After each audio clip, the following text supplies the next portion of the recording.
Okay. So, ang gagawin po muna natin, paano tayo gagamit ng compiler gamit yung cellphone natin. Kung tayo ay mga mahihirap lamang na walang perang pambili ng laptop, okay? Meron pa pong paraan, gamit tayo ng tablet or ng cellphone na may data. So, pinost ko na po yung URL. Meron tayong one compiler, meron tayong SQL Fidel. Okay? Halos same lang naman ng paggamit nun. Okay? So, gagamitin ko ngayon yung one compiler. So, tandaan po natin yung ating database for now ay SQL Server. Huwag kayong gagamit ng iba kasi iba po yung syntax ng ibang database. Okay? So, SQL Server lang po tayo. So, click natin database tapos SQL Server. So, once na clinic nyo yan, meron na po tayong default or sample na code na makikita. So, ang gagamitin po natin yung sample code ng ating lecture. Okay, dito po tayo mag-start. Okay.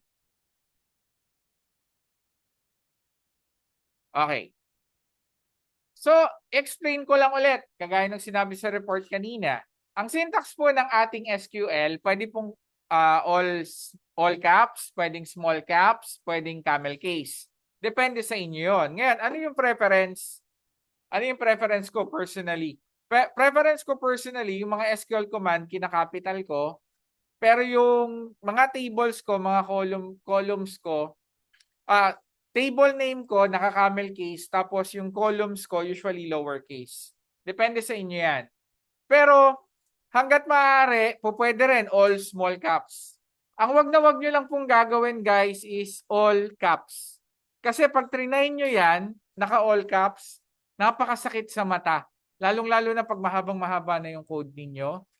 Okay? Pag in all caps ninyo, ultimo yung mga column name, ang sakit sa mata, promise. So, as much as possible, kung gusto nyo all small caps, okay lang yon. Kung gusto nyo camel case, okay lang yon. Wag nyo lang na all capital. Okay? All caps.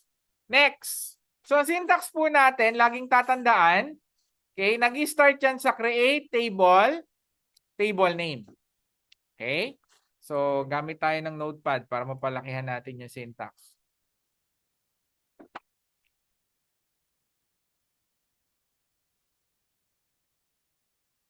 Okay. Lagi po siyang nag-start sa create table, pangalan ng table. Ngayon ako, ang prefix ko na ginagamit is TBL underscore.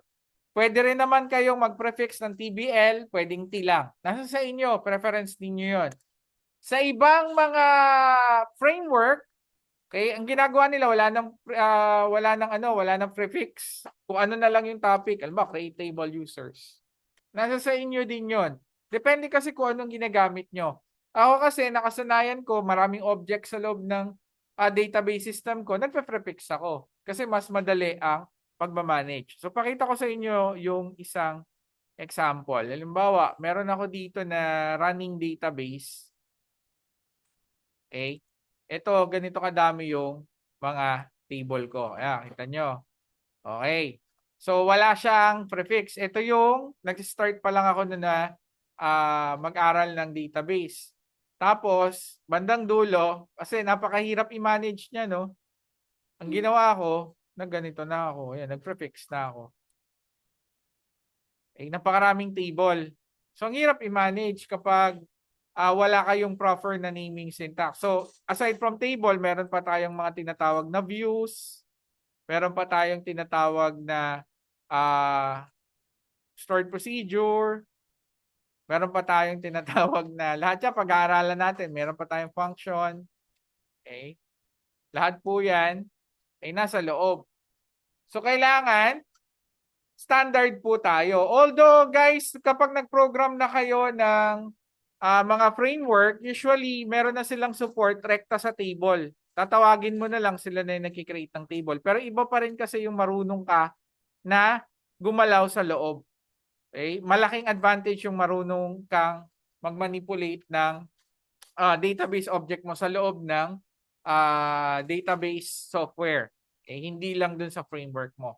So going back, Create table, pwedeng small caps, pwedeng capital. So, gawin na lang natin all capital muna yung mga command para paglalaroan po natin yung syntax. Next, prefix. So, meron po tayo ditong table. Pangalan ng table natin, if I'm not mistaken, is table product. So, table, pwedeng small caps na ganyan. Okay? If you want. Open close parenthesis, semicolon. Semicolon is our terminator. Means to say, tapos yung code after ng semicolon. Next, sa loob po niyan, sa loob ng open close parenthesis, pwede nyo akong sabayan, ha? Pwede nyo akong sabayan sa cellphone ninyo. You have the option na gumamit para lang makita ninyo kung anong nangyayari. Okay? So, after po niyan, okay?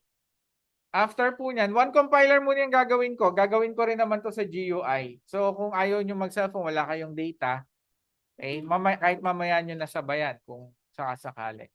So, after po nito, create table, table product, di-describe natin lahat ng column natin. Okay? So, dito po sa sample natin, meron tayong 4 na column. Okay? Meron tayong 4 na column. Yung una nating column is the ID, product ID. Next, product name, product price, and date. Okay, punta muna tayo sa product ID. Ang product ID po natin ay isang, anong data type?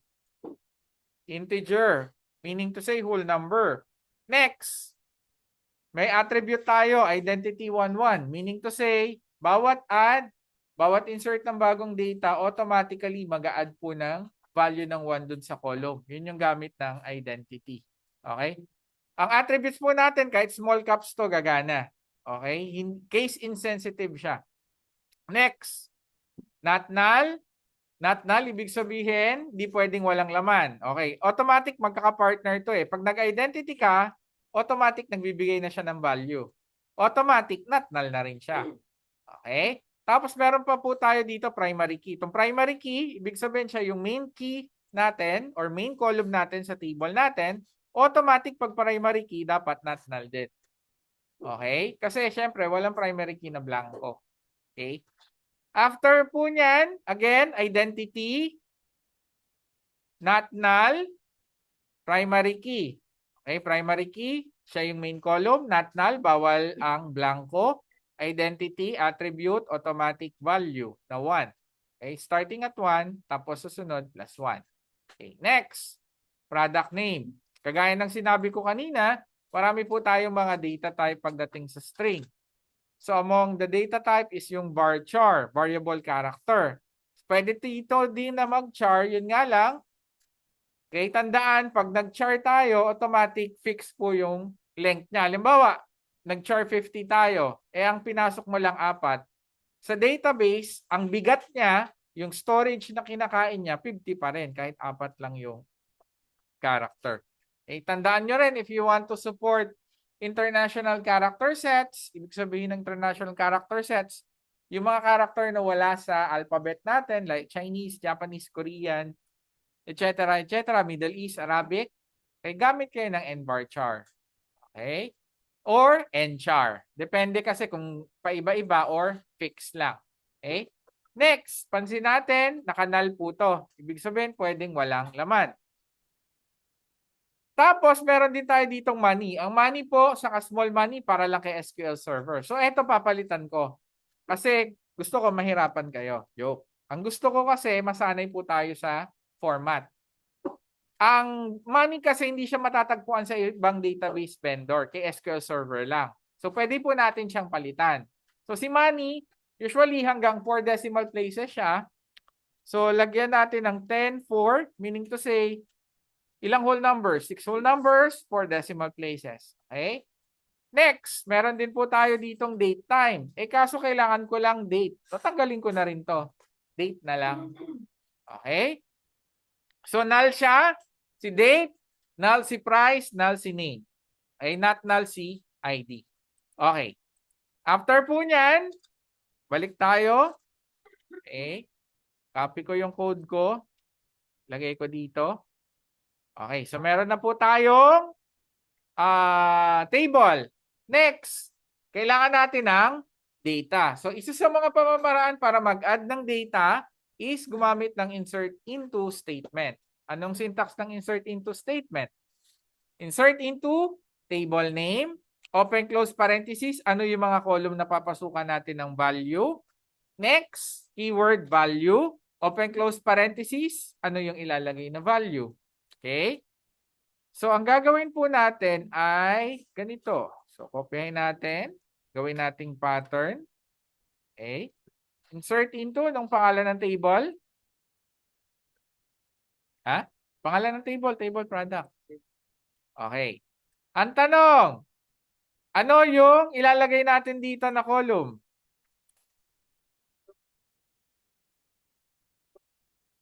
Bakit hindi natin isasama si prod ID? Kasi automatic na magkakalaman. So therefore, ito lang tatlo. So name. Pag trinay yung lagay si prod ID dyan, naglagay kayo ng value, mag-error yun. Pwede nyo i-try mamaya pag nag-actual na kayo. Okay, so tatlo. So try natin. Name, Clark, price. Sabihin natin point, apat na decimal place. Apat, so 5, 6, 5, 6, 5. Okay, 5 yan ha, 5 yung nilagay ko. Tapos date. Okay. Tandaan guys, dalawang data type lang po or dalawang klaseng grupo ng data type lang yung gumagamit ng single quote. Ano siya? Isang string, yung grupo ng string, char, varchar, and varchar, text. Okay. At yung grupo ng date. Date, time, date, time. Okay? So date, ano yung tamang format po ng date na gagawin natin? Actually, pag nagpasok po tayo ng date, po pwedeng yung month, day, year. Naka-slash. Pwede rin yung year, month, day. Pwede rin po yun. Pero para sa akin, para hindi kayo maproblema pag lumilipat na kayo ng database, diba, nag-MySQL kayo or MariaDB, pinakamaganda sundin nyo yung ganitong format. Year, dash, month, dash, day.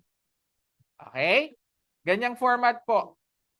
Universal yan. I-accept siya kay MySQL, i-accept siya kay SQL Server, i-accept siya kay SQLite. Meron kasing mga format na hindi tinatanggap nung isang database pag naglipat na kayo ng code. Okay? So, mas maganda ganyan yung susundin nyo. Y dash dash DD. Okay. First record po natin. Next. Mag-insert naman ako. Next record. Pero ang gagawin ko po dito ay hindi ko isasama yung product price. Okay. Papalitan ko yung pangalan niya. Gawin kong Kent. Tapos, palitan natin yung date. Bisperas ng Pasko. Next. Okay, tinanggal natin yung product price. Next naman, tatanggalin natin yung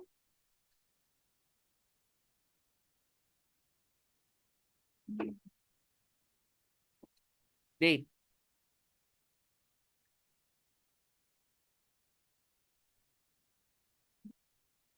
Tandaan kung ano yung column, yun dapat yung katapat niya na partner na value. So string, string, number, number, date or string, date or string. Okay, ganun po lagi. So meron na tayong tatlong insert statement. Pansinin niyo bawat statement po natin, tina-terminate natin ng semicolon. Next. Select natin or i-display po natin yung ating code. So para i-display, gagamitin po natin ay select asterisk from table name. Ano yung purpose ng asterisk? Ibig sabihin po ng asterisk ay all. All columns ng table ay i-display niya. Okay. Semicolon. Next. Sa SQL Server, may makikita din po tayong keyword na go. Ang purpose lang po ng go ay mag-execute ng batch statement. Ibig sabihin, kapag na-execute niya na ito lahat, pag nilagyan nyo ng go, kung ano man yung kasunod, i-execute din niya. Parang ano lang siya, parang sinasabi lang niya na cleared na to, sunod na. Okay? Yun lang yung gamit ng Go. Next. Highlight po natin. Ito ulitin natin. This is creation. This is adding data. This is selecting data.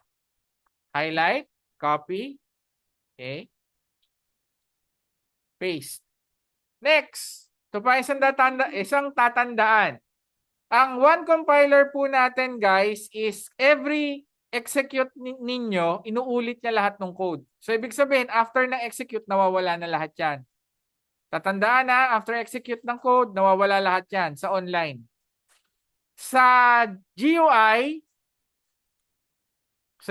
natin, pag nag-execute kayo, automatic, persistent siya, hindi siya nawawala. Okay? Laging tatandaan nyo na, baka mamaya kasi malito kayo. So, iba po yung behavior niya na. Okay. After doing that, make sure guys, naka-SQL Server po tayo sa database natin. Okay, SQL Server. Okay. Nabura. Paste ko ulit.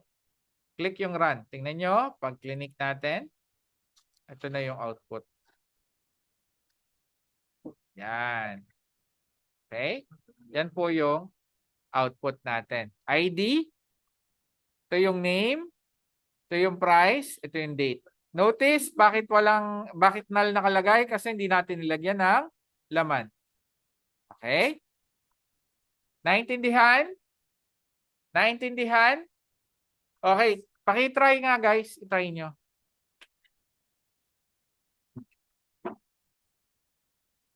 Okay. So SQL Server naman tayo. Sa SQL Server, pag inopen po natin siya, may makikita kayo na ganitong window.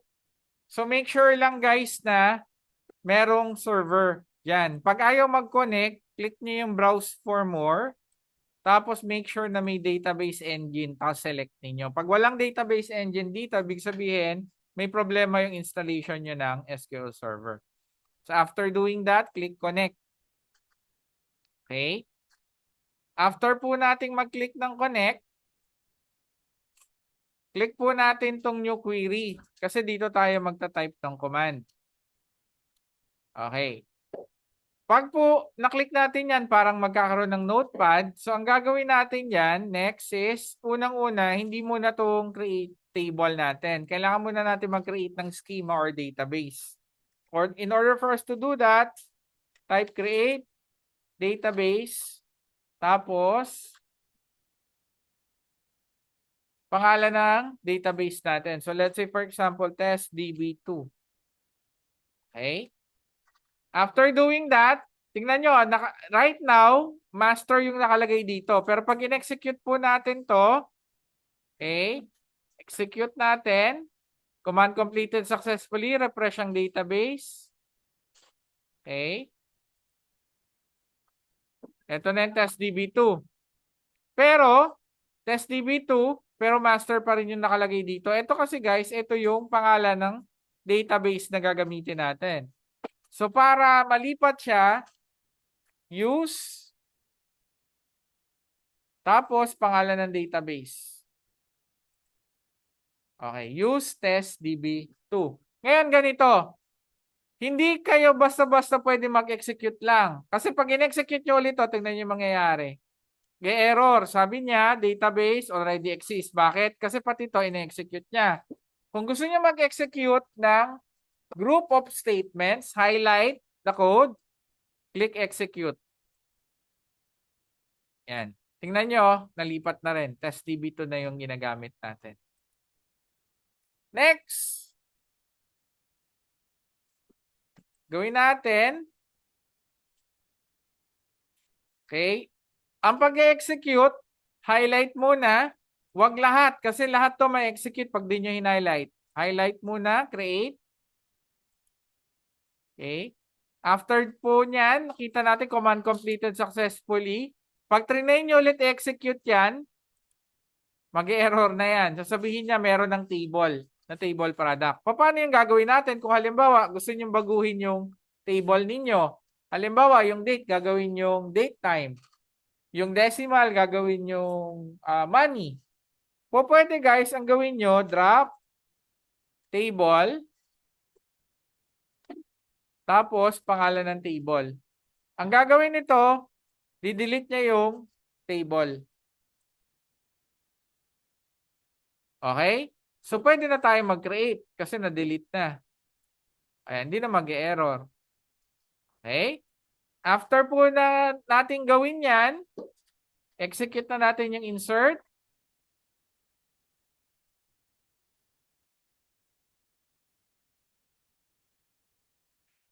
Okay? Pansin niyo tatlo yung lumitaw kasi tatlong record yung ginawa natin. I-upload ko naman to kahit wag nyo ng picturean or videohan. Upload ko mamaya. Di mo makita?